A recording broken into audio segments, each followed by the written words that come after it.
Salam Bapak Ibu Saudara, saya senang sekali bisa berjumpa kembali dengan Bapak Ibu pada saat ini.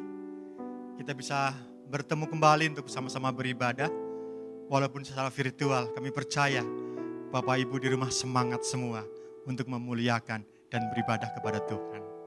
Mari Bapak Ibu sekalian, saya mengundang bangkit berdiri, kita akan sama-sama berdoa. Haleluya. Bapa Sorgawi, kami bersyukur pada kesempatan yang baik yang sudah Tuhan berikan bagi kami. Kami rindu Tuhan ingin memuji dan memuliakan nama Tuhan. Kami rindu memuji Engkau, bahkan menyembah-Mu Tuhan dalam roh dan kebenaran.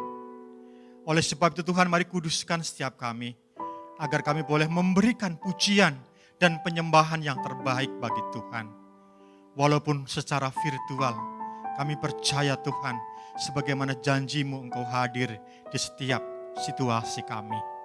Kami rindu dan percaya Tuhan, kehadiran-Mu Tuhan, membuat hidup kami menjadi lebih. Sungguh kami boleh mengasihi Tuhan di atas segalanya. Di dalam nama Yesus Kristus, kami siap untuk memuji serta memuliakan nama Tuhan. Haleluya. Mari yang percaya berkata, amin. Haleluya. Mari Bapak Ibu sekalian, kita akan memuji Tuhan. Kita akan bersorak-sorai. Mari katakan bersama saya, Yesuslah pengharapanku. Dia satu-satunya Tuhan dan Allah kita. Haleluya. Dan Dia layak menerima pujian. Amin.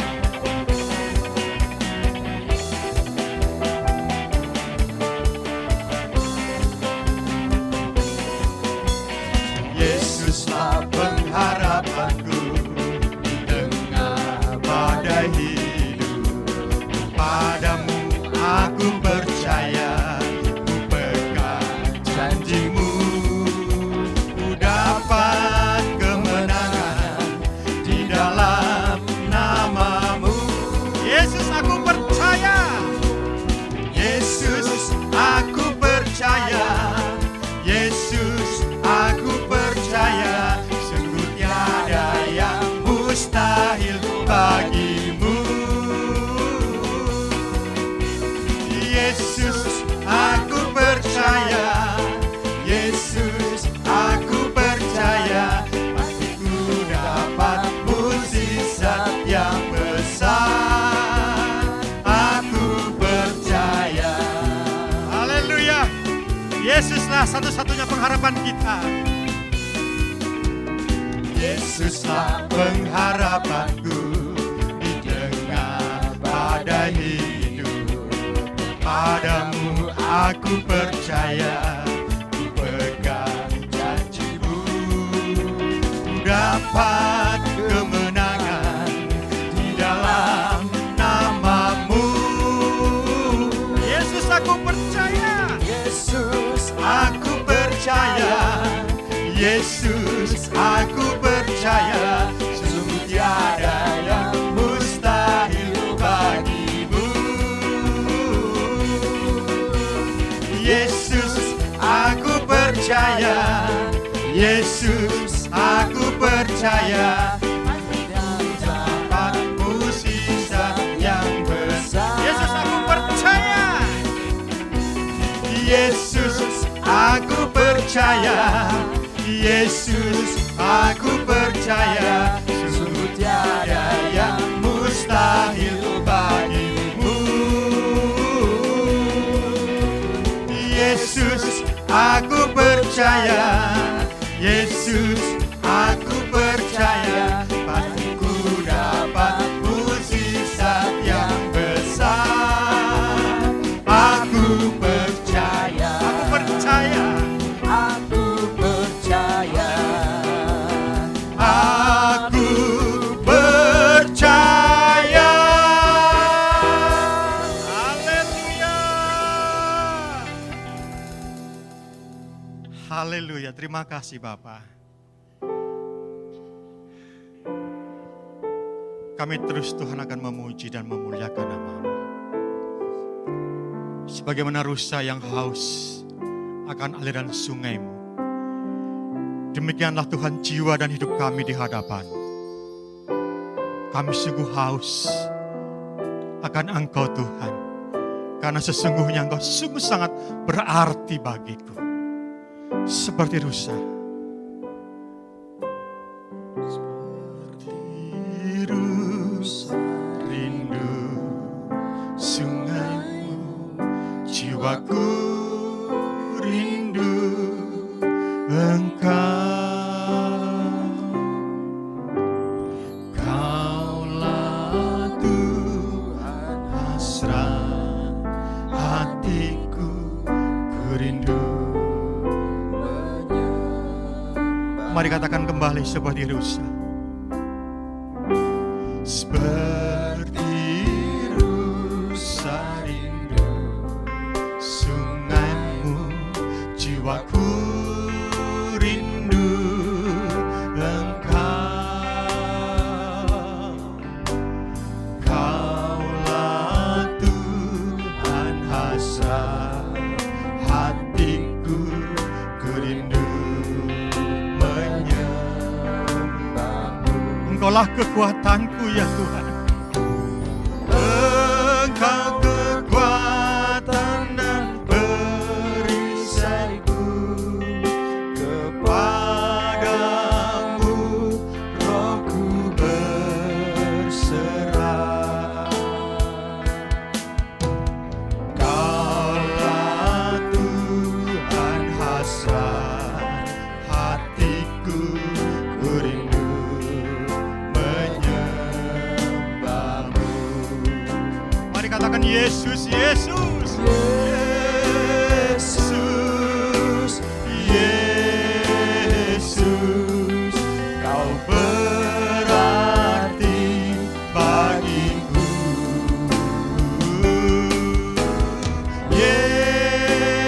Yesus,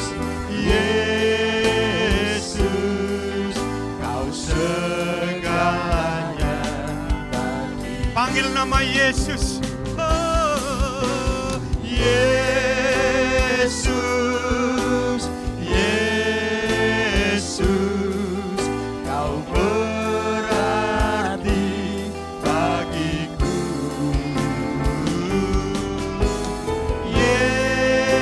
Yesus, Yesus, Kau segalanya bagiku. Kau segalanya bagiku. Kau segalanya bagiku. Engkau segalanya. Kau segalanya bagiku. Kaulah segalanya bagiku. Terima kasih Tuhan, Kaulah segalanya bagiku Tuhan. Kau berarti bagi kami. Kau layak terima Kau pujian. yang layak disembah. Engkau layak menerima pujian. Layak ditinggikan Tuhan. Kami meninggikan namamu. Kaulah Raja kami. Haleluya. Kami memuji kebesaran-Mu. Haleluya. Terpujilah Engkau Tuhan. Kaulah segalanya. Pujilah nama Haleluya. Kaulah segala. Terima kasih untuk kehadiran-Mu. Terima kasih untuk selawatan-Mu. Kami menyembah-Mu. Kau sangat Karena Kaulah Raja di atas segala raja. Terpujilah namamu. terima kasih. Haleluya. Haleluya. Terima kasih Tuhan. Haleluya. Kami menyembah-Mu. Shalom, Bapak Ibu Saudara yang kekasih di dalam Tuhan, kita bersyukur untuk anugerah Tuhan yang luar biasa yang kita nikmati hari lepas hari. Dan kasih setia Tuhan yang luar biasa selalu menaungi kita semua. Kalau kita ada hari ini sekali lagi, itu bukan karena kehebatan, kekuatan, kemampuan kita, tetapi oleh karena anugerah Tuhan. Bapak Ibu Saudara yang kekasih dalam Tuhan, hari ini kita akan belajar tentang doa. Saya percaya setiap orang Kristen, setiap orang percaya selalu bisa melakukan hal ini. Tapi seringkali banyak hal yang sepertinya mudah ini jarang dan bahkan mungkin kita lupa lakukan, ya. Jujur seringkali kita hanya mempergunakan waktu-waktu doa kita hanya waktu-waktu perlu saja atau sesuatu yang kita butuhkan. Kadang-kadang kita terlalu sibuk dengan keadaan kita, sibuk dengan aktivitas kita sampai kita lupa, ya. Nah, Bapak Ibu Saudara, hari ini kita akan belajar firman Tuhan tentang berdoa. Baiklah, sebelumnya mari kita berdoa lebih dulu. Bapa yang baik, kami bersyukur untuk anugerah-Mu, kami berterima kasih untuk kesempatan yang Tuhan berikan bagi kami. Kami perlu pengurapan-Mu setiap hari, kami perlu Roh Kudus-Mu yang akan terus menjaga, melindungi, menegur kami, sehingga kami terus memiliki hubungan yang baik dengan Tuhan, selalu memiliki waktu-waktu untuk kami bersama-sama dengan Tuhan. Terima kasih untuk waktu hari ini, kami mau belajar firman Tuhan. Terpujilah Engkau ya Bapa, Engkau mengurapi kami dalam nama Yesus. Amin. Puji Tuhan. Sebelumnya saya akan bercerita tentang satu ilustrasi tentang seorang ibu dengan dua anaknya. Pada suatu hari ketika ibu dan dua anak ini sedang santai-santai di sore hari sambil menikmati kue dan minum teh, ya, di cuaca yang bagus sekali sore itu. Tapi entah kenapa tiba-tiba cuaca berubah dengan cepat sekali, ya. Angin dan gelap sekali dan ada badai, ya. Nah, ibu ini dengan dua anaknya yang merasa sangat terkejut dan ketakutan sekali. Dua anak ini langsung memeluk ibunya, dan ibunya memeluk dua anak ini. Kemudian mereka berpelukan satu dengan yang lain, dan tidak lama kemudian setelah badai yang begitu dahsyat, ya, tiba-tiba badai berhenti dan kembali cerah. Nah, ketika mulai cerah itulah salah seorang anak dari ibu ini berkata, "Mam, lihat deh, ternyata kata mama kalau kita menghadapi situasi apapun kita harus berdoa. Tadi aku enggak berdoa loh, Mam.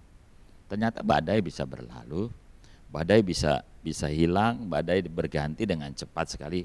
Sekali lagi aku tidak berdoa loh tadi," kata salah seorang anak.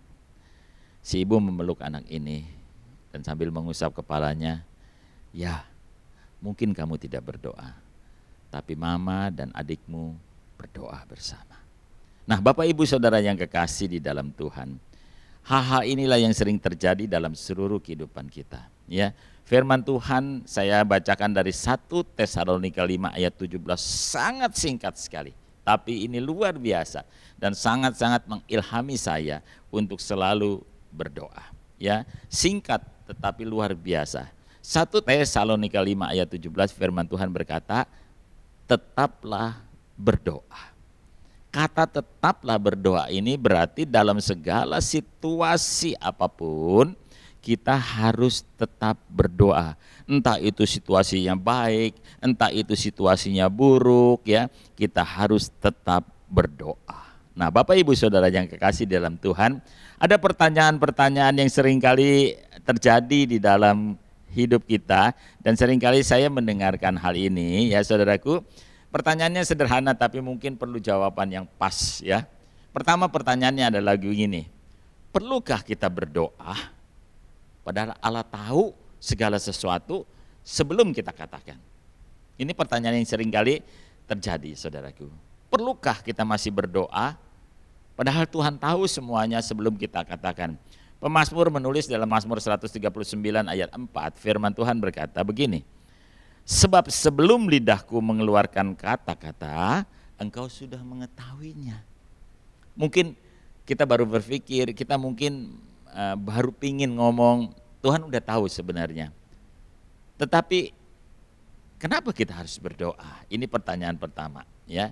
Pertanyaan yang kedua, apakah Tuhan pasti akan menjawab doa kita? Ya, tadi pertanyaan pertama, kenapa kita masih berdoa? Padahal Tuhan udah tahu. Yang kedua, apakah Tuhan pasti menjawab doa kita? Nah, Bapak Ibu Saudara, kita menyadari, ya, kita menyadari sekali bahwa ada hal-hal yang seringkali menjadi pertanyaan. Kita bisa melihat teman-teman kita kalau berdoa cepat sekali Tuhan jawab.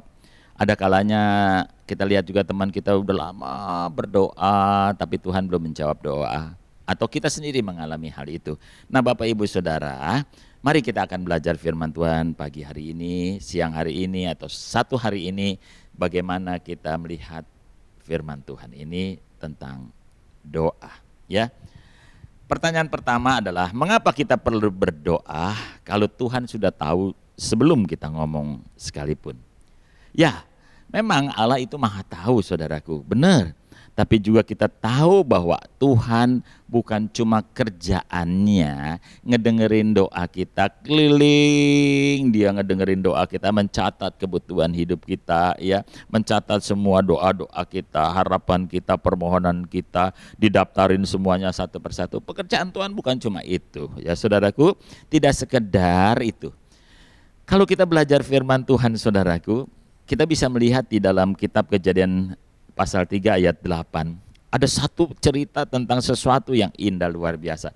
Saya bisa menarik satu hal yang membuat saya belajar tentang kenapa Tuhan masih membutuhkan suara saya untuk berdoa, pikiran saya, hati saya, kerinduan saya untuk berdoa, padahal Tuhan sendiri udah tahu apa yang saya mohonkan dan saya butuhkan. Saudaraku, di situ diceritakan bagaimana katanya pada hari sejuk, ya, hari sejuk, ya, entah itu sore, entah pagi, ya. Pada hari sejuk Tuhan sedang berjalan-jalan, saudaraku, ya, berjalan di taman. Dia berkeliling di taman. Kemudian saya merenung. Pada waktu itu Tuhan berjalan pada hari sejuk. Tentu tidak sekedar dia berjalan. Dan kemudian dia mencari Adam, sahabatnya yang diciptakannya, ya, orang yang diciptakan, manusia yang diciptakannya. Saya berpikir sangat-sangat, saudaraku, mungkin pada waktu itu sebelum dosa ada, Tuhan itu kerap berbicara secara pribadi dengan Adam, dengan Hawa, ketika dia berkata, coba namain binatang-binatang ini, ya, coba cari tahu namanya apa, ya, namanya siapa. Saya berpikir ini luar biasa sekali. Nah, pada waktu itu Tuhan sedang berjalan-jalan pada hari sejuk, dia tidak menjumpai Adam, ya, karena Adam bersembunyi, karena Adam tahu dia sudah bersalah. Nah, Bapak Ibu Saudaraku yang kekasih di dalam Tuhan, saya belajar bahwa inilah yang Tuhan rindukan dalam hidup kita. Dia tahu, dia ngerti apa yang sedang kita rindukan. Dia mendengar segala jerit doa kita. Dia tahu apa yang tersimpan di dalam hati kita. Tapi bukan sekedar itu. Dia ingin kita selalu dekat dengan dia. Dia ingin mendengarkan seruan kita. Dia ingin mendengarkan kata-kata kita bukan dengan jarak yang sangat jauh atau dengan cara yang biasa atau cara yang sembarangan. Tapi dia ingin memberikan hidup kita ini untuk berhubungan dengan dia. Dekat dengan dia, ngobrol selayaknya teman, saudaraku, ya. Dia ingin mendengar secara langsung. Kayaknya itu sesuatu yang lebih indah, luar biasa, saudaraku. Saya mendapatkan cerita tentang bagaimana filosofi berdagang, ya, dari orang-orang yang sukses, saudaraku. Dia bilang begini, untuk bisa mencapai kesuksesan gampang kok, katanya. Bukan dengan kata-kata yang indah, bukan dengan sesuatu yang luar biasa, tapi ajak orang yang mau kamu bekerja sama makan. Ya, makan, kemudian di meja makan itulah kita berdialog, di meja makan itulah kita berbincang, di meja makan itulah kita bisa menulis apa yang kita rindukan bersama dalam kerjasama, dan biasanya itu sukses, saudaraku. Nah, Bapak Ibu Saudaraku yang kekasih, saya berpikir iya juga ya. Waktu kita makan bisa ngobrol dengan santai, kita bisa cerita satu dengan yang lainnya. Nah, Tuhan itu kepingin seperti itu. Ada satu kerinduan dalam kitab Wahyu dikatakan, aku sampai hari ini mengetuk pintu, barangkali kamu bukakan dan aku bisa masuk dan kita bisa makan sama-sama. Luar biasa sekali, ya. Satu hubungan yang luar biasa. Tuhan mau, saudaraku, bukan dia cuma ngedengar kata-kata kita, cuman bukan ngedengar kita menyampaikan permohonan kita, tapi dia mau kita dekat dengan dia, memiliki hubungan yang indah. Itu yang luar biasa. Kenapa?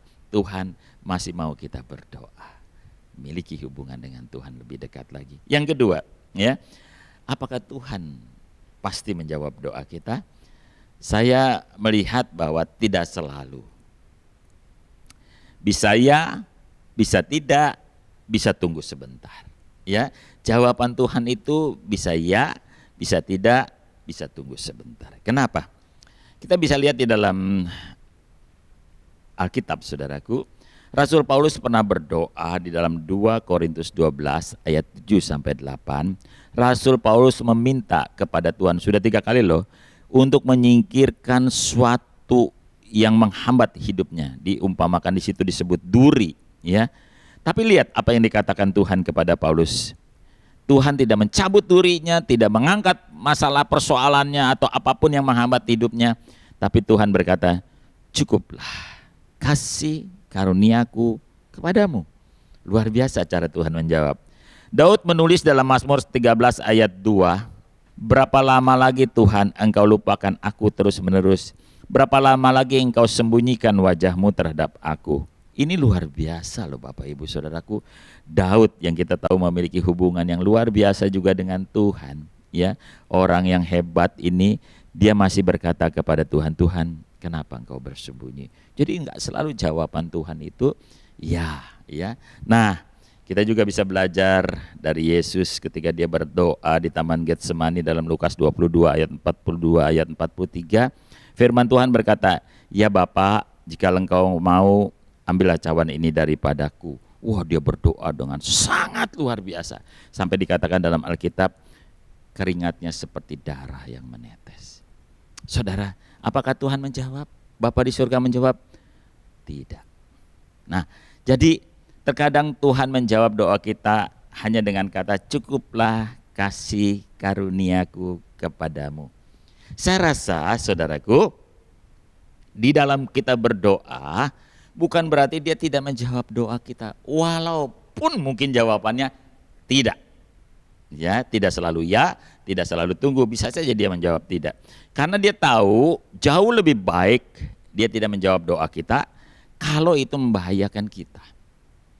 Dia mengerti siapa kita, dia tahu siapa kita, karakter kita, kelemahan kita, kekuatan kita. Makanya terkadang dia menjawab tidak untuk doa kita, untuk permintaan kita, untuk permohonan kita yang mungkin bisa saja mencelakakan kita, ya. Atau saudaraku, atau Tuhan sudah menjawab doa kita tanpa kita sadari. Kenapa? Karena selama ini kalau kita berdoa, selalu kepinginnya kita Tuhan menjawab doa kita sesuai dengan kemauan kita. Seringkali ketika kita berdoa, Tuhan menjawab maunya kita. Kita mau supaya Tuhan menjawab sesuai dengan permintaan kita. Kita lupa bahwa hak untuk menjawab, hak untuk memberi, haknya Tuhan. Seharusnya kita berkata, jadilah kehendakmu. Nah Bapak Ibu Saudaraku, kita kadang-kadang lupa. Ya, kadang-kadang kita lupa bahwa Tuhan sudah menjawab doa kita. Ada satu cerita saudaraku, ada seorang anak muda di Amerika, dia harus mengikuti wajib militer. Ya, suatu saat dia siap untuk mengikuti wajib militer dan harus ke tempat latihan. Hari itu dia ingin menumpang mobil, ya. Dia sudah memakai seragamnya, tidak ada satu mobil pun yang mau menumpanginya. Dan sampai suatu saat ada satu mobil bagus, ya, seorang yang luar biasa bagusnya berhenti tepat di depannya dan berkata, ayo ikut, ya, ini luar biasa.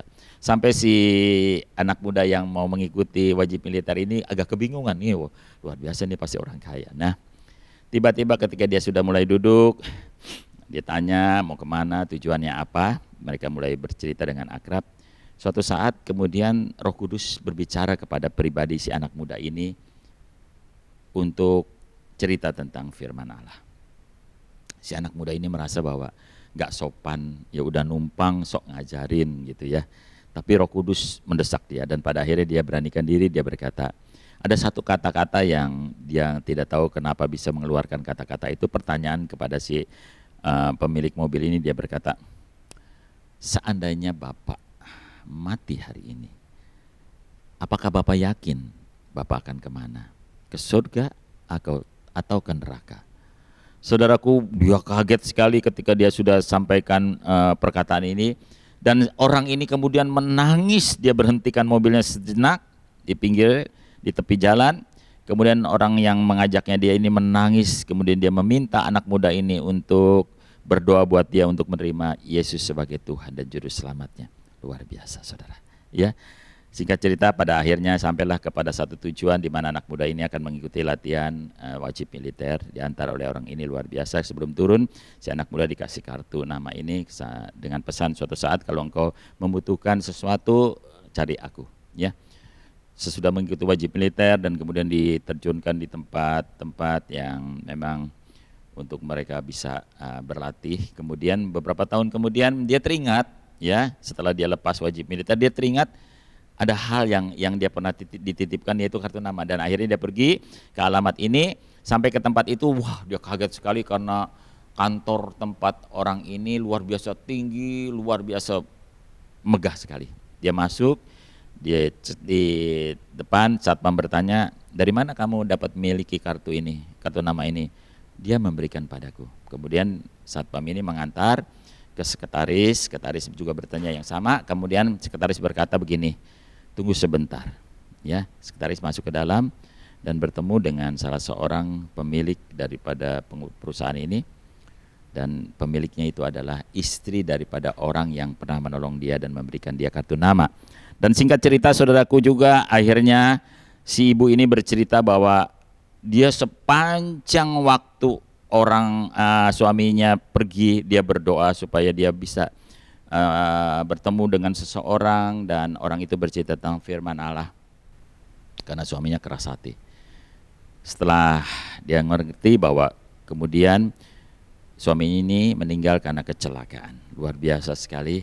Ya, istrinya berdoa karena dia takut bahwa suaminya itu belum mengenal Tuhan dan meninggal.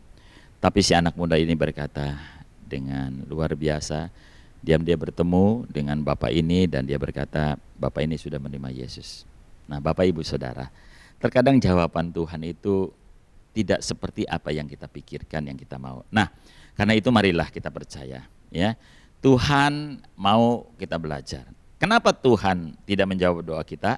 Ya, ini yang sekarang. Tuhan mengapa tidak menjawab doa kita? Yang pertama Yakobus 4 ayat 2, karena kamu tidak menerima karena kamu tidak berdoa. Yang pertama Yakobus 4 ayat 2, ya.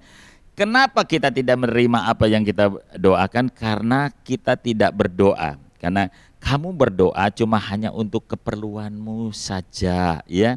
Hal-hal yang paling luar biasa Bapak Ibu Saudara, kita hanya berdoa kalau kita perlu doang. Nah, kenapa kamu tidak menerima berkat Tuhan? Karena kamu tidak berdoa. Yang kedua, Yakobus 4 ayat 3, kamu berdoa tapi kamu tidak menerima apa-apa karena kamu salah berdoa. Karena hanya untuk memuaskan hawa nafsumu, bukan suatu kebutuhanmu, tapi keinginan mata, keinginan daging, dan keangkuhan hidup. Kita kadang-kadang tidak dijawab doa kita karena kita hanya untuk kepentingan kita, hanya untuk memuaskan hawa nafsu kita. Padahal yang kita mau, yang kita minta sudah ada, tapi kita pengen lebih. Kalau lihat orang yang diberkati, kita pengen diberkati, kita pengen lebih dari orang itu. Nah, makanya Tuhan tidak menjawab doa kita. Saudaraku, ini luar biasa sekali, ya. Ada hal yang luar biasa yang Tuhan mau supaya kita mengerti kenapa Tuhan tidak menjawab doa kita. Yang ketiga, kenapa Tuhan tidak menjawab doa kita? Karena hubungan yang tidak harmonis di keluarga. Wow, ternyata kendala Tuhan tidak menjawab doa kita juga adalah kalau kita tidak memiliki hubungan yang harmonis dengan keluarga kita. Suami istri khususnya, dalam 1 Petrus 3 ayat 7 dikatakan, demikian juga hai kamu suami, hiduplah bijaksana dengan istrimu. Sebagai kaum yang lebih lemah, hormatilah mereka sebagai teman pewaris dari kasih karunia, yaitu kehidupan, supaya doamu jangan terkendala. Saudara, banyak doa yang tidak terjawab di keluarga. Banyak permohonan doa yang tidak dijawab di keluarga.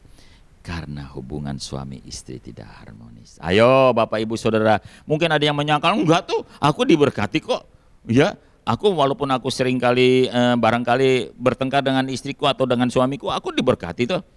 Tapi ingat Bapak Ibu Saudara, Tuhan juga pernah bilang dalam Mazmur, Jangan pernah iri hati dengan orang fasik, ya. Walaupun mereka sepertinya diberkati, tapi sepertinya dia ditaruh di tempat yang licin karena sebentar lagi akan tergelincir. Jadi berkat bukan ukuran, ya saudaraku, bahwa kita diberkati atau bukan, tapi hubungan yang harmonis akan menjadikan kita diberkati. Nanti baca ya di rumah, hafalkan itu Mazmur 123 dan Mazmur 133. Saya ulang nanti baca di rumah dengan sangat, Mazmur 123 dan Mazmur 133. Orang diberkati karena hidup rukun. Nah, ini luar biasa saudaraku ya. Nah, yang keempat, yang terakhir adalah jangan bimbang. Kalau doamu mau dijawab oleh Tuhan, jangan bimbang.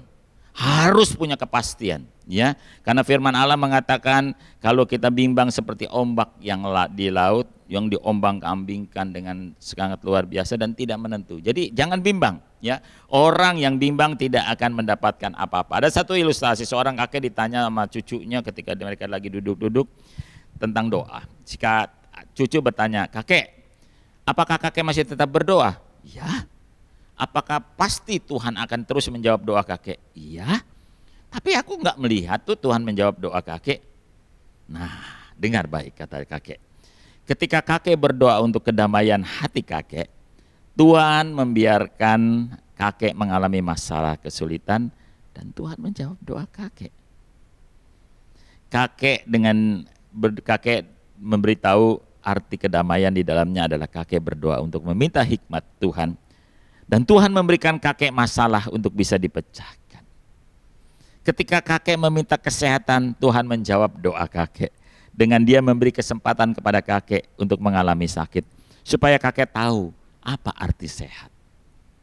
Ketika kakek berdoa untuk bisa mengampuni dan mengasihi, Tuhan menjawab doa kakek. Dan kakek diberikan bertemu dengan orang yang memusuhi kakek, yang menyakiti hati kakek. Supaya kakek belajar arti mengasihi dan mengampuni. Tuhan selalu menjawab doa kakek.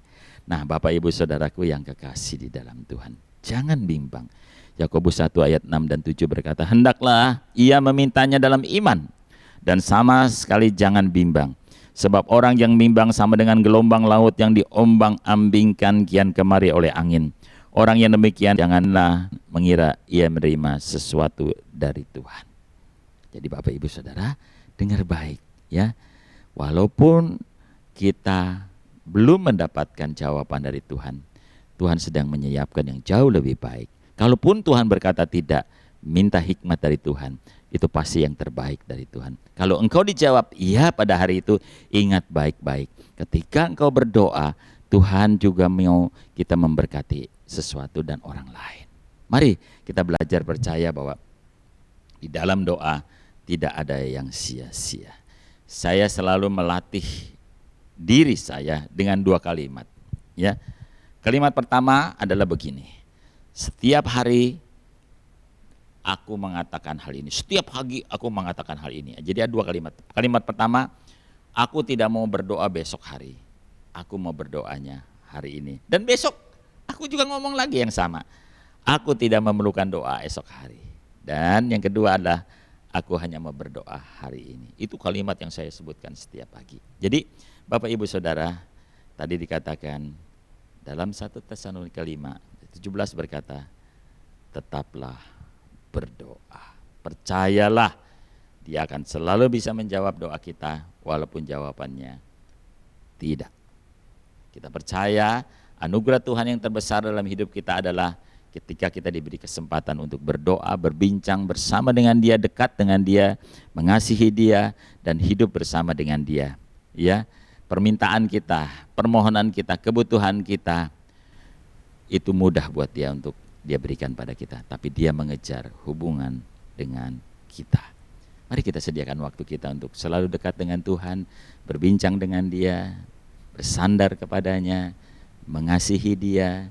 Dia mengerti hidup kita dan memberikan hidup kita kepadanya. Dan saya percaya walaupun belum kita mengatakan kata-kata untuk berdoa, Tuhan sudah menyediakan yang terbaik buat kita. Marilah percaya. Mari kita berdoa. Bapa yang baik, terima kasih untuk anugerah-Mu. Kami bersyukur untuk kasih setia yang luar biasa. Kami percaya setiap kami harusnya memiliki waktu-waktu untuk berdoa. waktu-waktu bersama dengan Tuhan, waktu-waktu yang dipenuhi dengan kasih Tuhan. Kami mau berbincang dengan Tuhan, bersandar kepada Tuhan, mengasihi Tuhan, memberi hati kami kepada Tuhan, mengisi hidup kami di dalam Tuhan. Dan kami percaya kalau kami dekat dengan Tuhan, mengasihi Tuhan lebih daripada segala apapun, bahkan kami mau bersandar kepada Tuhan, apapun yang belum kami ucapkan, Tuhan sudah sediakan bagi kami. Tuhan memberkati seluruh umat-Mu, jemaat-Mu dimanapun mereka berada. Tangan kasih karunia Tuhan menyertai mereka. Pada hari ini kalau mereka menghadapi masalah apapun, Tuhan menyertai mereka, melindungi mereka, dan Tuhan akan menjawab doa mereka. Terima kasih. Kami mau berdoa untuk bangsa kami Indonesia. Kami percaya Indonesia akan diberkati oleh Tuhan. Menjelang pemilu 2024 Tuhan juga menjaga negeri kami, jauhkan dari kekacauan dan jauhkan dari segala yang salah, biar negeri kami tetap tinggal dalam damai sejahtera Tuhan. Terima kasih juga untuk gereja-gereja yang ada di Indonesia, sinode-sinode yang ada di Indonesia, Tuhan memberkati. Ketua-ketua sinode yang ada di seluruh Indonesia pun Tuhan berkati. Berikan mereka hikmat bagaimana mereka menggembalakan gereja-gereja yang ada di bawah mereka, di bawah penggembalaan mereka, sehingga gereja bisa menjadi berkat buat negeri ini. Bangsa ini diberkati oleh keberadaan gereja. Dimanapun gereja berada, berdiri, di situ ada damai sejahtera Tuhan. Terima kasih untuk waktu yang Tuhan berikan untuk kami bisa bersekutu bersama-sama di dalam gereja. Tuhan berkati gereja-gereja yang sedang mengalami masalah, baik masalah tempat, izin, dan segala macam. Tuhan memberkati mereka. Kami percaya selalu ada maksud Tuhan yang indah di balik segala peristiwa yang dialami. Ajar kepada kami percaya dan bersandar kepada Tuhan. Terima kasih untuk waktu yang Tuhan berikan. Kami percaya negeri kami diberkati, bangsa kami diberkati, gereja-gereja kami diberkati, sinode di mana kami bernaung pun diberkati oleh Tuhan. Tuhan memberkati setiap kami masing-masing para hamba-hamba-Mu untuk hidup benar, hidup kudus di hadapan Tuhan, hidup dalam kasih karunia Tuhan, dalam kebenaran firman-Mu, menggembalakan dengan baik kalau Tuhan percayakan untuk menjadi gembala, dan membawa jemaat untuk mengenal Tuhan lebih dekat. Terima kasih untuk keluarga kami, terima kasih untuk pasangan hidup kami, anak-anak keturunan kami. Terima kasih Bapa di sorga, kami berdoa dan kami mengucap syukur. Kalau sebentar kami juga Tuhan akan mengakhiri ibadah kami rindu untuk menerima berkat dari Tuhan. Kekasih-kekasih Tuhan, terimalah berkat daripada Allah Bapa, Allah yang penuh dengan cinta kasih, terimalah berkat daripada anaknya Tuhan kita Yesus Kristus, dan diberkati juga dengan kasih karunia lewat Roh Kudus. Terimalah semua berkat ini di dalam nama Tuhan Yesus, dan jadilah berkat dimanapun kita sekalian berada. Yang diberkati, mari sama-sama kita katakan, amin. Tuhan Yesus memberkati.